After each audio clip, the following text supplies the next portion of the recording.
फिर जो है आईएएस के पास जो है नौकरी से इस्तीफा देकर जो चुनाव लड़ रहे हैं उनके बारे में वो आपके मंच से वो कह गए कि इन्हें जिताइए, बड़ा आदमी बनाने का काम मेरा है। ये ऐसे कह कैसे जा रहे हैं? देखिए, पहला सवाल जो आपने बोला, ये इनकी एक स्टाइल है कि हम सरकार बनाना चाह रहे हैं, जनता जाए भाड़ में, जनता कुछ करे, हम सरकार बनाने जा रहे हैं। ये अपना ऐसे कह के एक जो है लोगों में भ्रम फैलाने की कोशिश करते हैं। कर्नाटक में भी जाके बोला था कि हम सरकार बना रहे हैं। बंगाल में तो रोज ही जाके कहते थे, दीदी ओ दीदी 3 मई दीदी गई। क्या हुआ? दीदी गई 3 मई को, दीदी और वोट से चढ़ के आ गई। हिमाचल में भी जाते थे कि हम सरकार बनाएंगे। पिछले चुनाव में भी सब जगह गए तो मध्य प्रदेश, राजस्थान हम सरकार बनाएंगे। क्या हुआ? अभी तेलंगाना में बोल के आए हैं कि हम सरकार बनाएंगे भारी बहुमत से, और वहाँ सीट 2 से तीसरी बीजेपी की नहीं होने वाली है, भाजपा के लोग कहते हैं।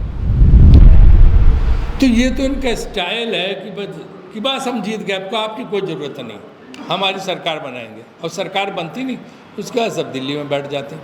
तो ये तो इनका, इसलिए उस बात पे जाओ मत कि वो क्या कहते हैं क्या नहीं कहते हैं। उनसे बोलो कि ये जो आपने वचन दिए हैं, ये कोई पत्रकार, तो इसीलिए कभी आपने जगह प्रेस कॉन्फ्रेंस में आते ही नहीं, क्योंकि आप सवाल ना पूछ सको। कभी आपने उनसे पिछले 9.5 साल में आज तक आप लोगों को ये सुविधा मिली, ये अधिकार मिला कि आप उनसे प्रश्न पूछ लो? पूछ ही नहीं सकते। आपको भी डरा के रखते हैं। तो फिर ऐसे व्यक्ति से आप क्या बाद में पूछोगे कि तुमने ये कहा था ही नहीं? कि उनको जब एक तरफा ही चलना है, ऑल इंडिया रेडियो खबरें एक तरफा आनी है, तो आप जवाब कहाँ से पूछोगे? तो इसलिए उस बात का कोई महत्व नहीं कि प्रधानमंत्री जी, आदरणीय प्रधानमंत्री जी क्या बोल के जाते, क्योंकि वो तो इसके लिए जवाबदेह बाद में होंगे नहीं।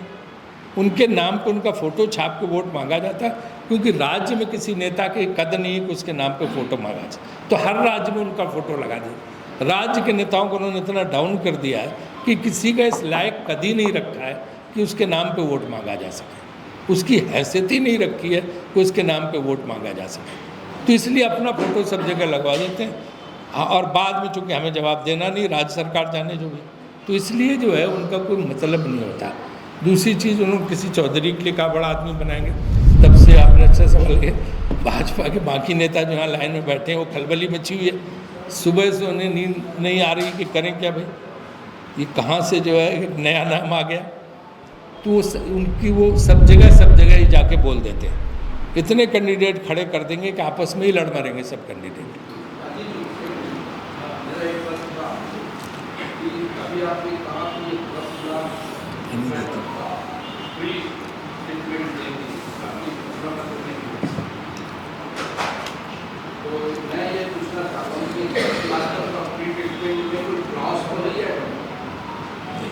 नहीं, घोषणा पत्र में स्पष्ट है 10 लाख रुपए तक का बीपीएल है और 5 लाख तक का एपीएल है। घोषणा पत्र में साफ साफ लिखा हुआ है, इसमें कोई कंफ्यूजन वाली बात इसका कॉपी नहीं मिला आपको? इसमें स्पष्ट। कल शाम को भारतीय जनता पार्टी के दक्षिण विधानसभा क्षेत्र के प्रत्याशी पर हमला हुआ है, हमला होने का प्रयास। तो ये सब बातें यहाँ पे, ये सब इनकी स्टाइल है।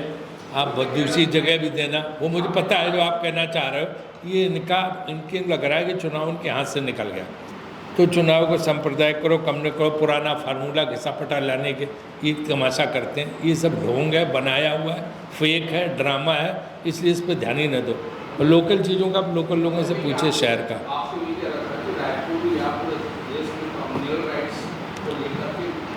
ये इनका बहुत पुरानी पुड़िया है, जैसे वैद्य जी पुड़िया देते थे ना, तो उनकी बड़ी पुरानी पुड़िया है कि जब हार रहे हो तो जो है आपस में समाज में झगड़ा करा दो, टकराव करा दो। ये इनकी पुरानी पुड़िया है। जैसे जाओ ना पकड़ा देते वैद्य जी के, जाके खा लेना चूरन, ये इनकी चूरन की पुड़िया है ये।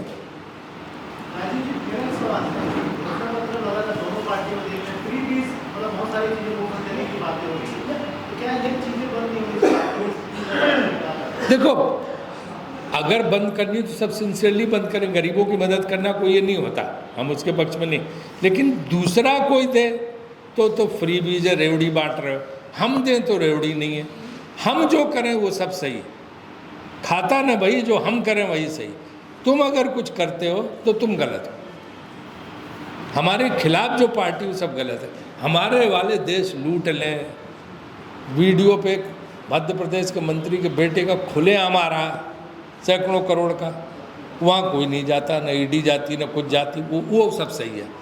खुद जाके महाराष्ट्र में बोल रहे हैं कि अजीत पवार ने 70,000 करोड़ का सिंचाई घोटाला किया, इससे ज़्यादा भ्रष्ट व्यक्ति कोई नहीं है। एक हफ्ते बाद अजीत पवार पहुंच गए उनके पास कि हम विधायक ला के सरकार बनवा देंगे। अब उससे बढ़िया कोई आदमी नहीं, अब उसको महात्मा गांधी बनवा भावे बना दिए, उससे बढ़िया कोई है ही नहीं। ये उनका सेट आप देख लो, आप सब पत्रकार आप देखते हो, करोड़ों नेता होंगे बीजेपी के जैसे दावा करते हैं, एक के घर कभी कोई एजेंसी ईडी गई? सब साफ हैं, सब ब्रह्मा जी हैं, सब गांधी हैं, सब विनोबा भावे हैं? किसी एक भी तो, आप तो खुद जानते हैं क्या है वो सब, एक क्या की ये सवाल पूछना चाहिए कि सिर्फ विपक्ष के नेताओं क्या? पश्चिम बंगाल में चुनाव हो तो ममता बनर्जी क्या, पंजाब में चुनाव हो तो जो है चन्नी के यहाँ, और वो मान के यहाँ, राजस्थान में चुनाव हो तो अशोक गहलोत के बेटे के खिलाफ, उनके खिलाफ, आपके छत्तीसगढ़ में लगे हुए हैं पीछे, कर्नाटक में DK शिव कुमार के खिलाफ, तेलंगाना में भी पहुंचे हुए हैं, तमिलनाडु में हो तो स्टालिन के खिलाफ। भैया आपकी पार्टी में भी तो कुछ होंगे कि सारे एकदम ईमानदार हैं? ये सवाल एक बार पूछो तो उनकी प्रेस कॉन्फ्रेंस में जाके कि आपके यहाँ सब गंगा नहाए हैं, साफ सुथरे हैं। वो फेमस एक चलता है ना कि ईडी वाला फ़ोन कर रहा है भाजपा एक नेता को कि भाई आपको नोटिस आया, कल आपको आना। उसने कहा कि भाई साहब मुझे क्यों आना, हमने तो कल बीजेपी ज्वाइन कर ली। अच्छा कर ली? अच्छा तब ठीक, फिर मत आना। फ़ोन काट देता। तो मजाक बना दिया। एक ईडी जैसी संस्था की साख खत्म हो गई है, अब लोग हंसते हैं उस पर और उसका कुछ फर्क नहीं पड़ता। कल तो मैं दूर बिलाई सब्जी, कोई बात ही नहीं कर रहा है। आप देखो ना, इस सरकार ने, पिछली सरकार जो थी भाजपा की, उसके खिलाफ कितनी रिपोर्ट, इंडियन एक्सप्रेस जैसे अखबार ने सीरीज चलाई थी पनामा की, कोई यहाँ से तो नहीं चली थी। कितने आरोप लगे थे, पूरा वो पढ़ देता हूँ मैं, यहाँ पे कागज है। एक की भी नो जांच होनी थी, किसी भी सेंट्रल एजेंसी ने जांच की नहीं। हमारे वालों की जांच नहीं कर सकते, हमारी तो सरकार है।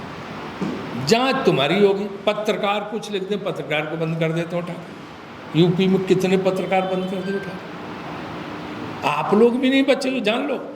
ये जो ईडी का मजा थोड़ा लेते हो ना आप लोग, हाँ हाँ बढ़ा चढ़ा के खूब लिखते हो, आप भी नहीं सेफ हो। आप करके देखो, यूपी में गलत एक रिपोर्ट लिख के देखो। अब ये नया खुला है, पत्रकारों को भी उठा के बंद कर देना, पहले कि नहीं होता था कभी है।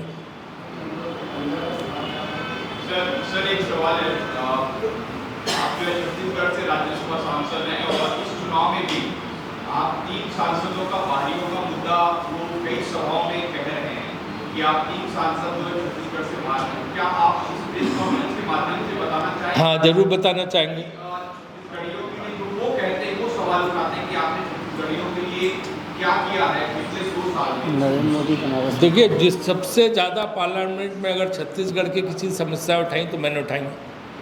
आपने अखबारों में पढ़ा होगा, जितने डेलीगेशन मिले, जितने छत्तीसगढ़ के मुद्दे संसद में उठाए मैंने उठाए, शायद ही किसी ने उठाए। और इनके सांसद तो कुछ उठाते नहीं, चुप रहते रहे।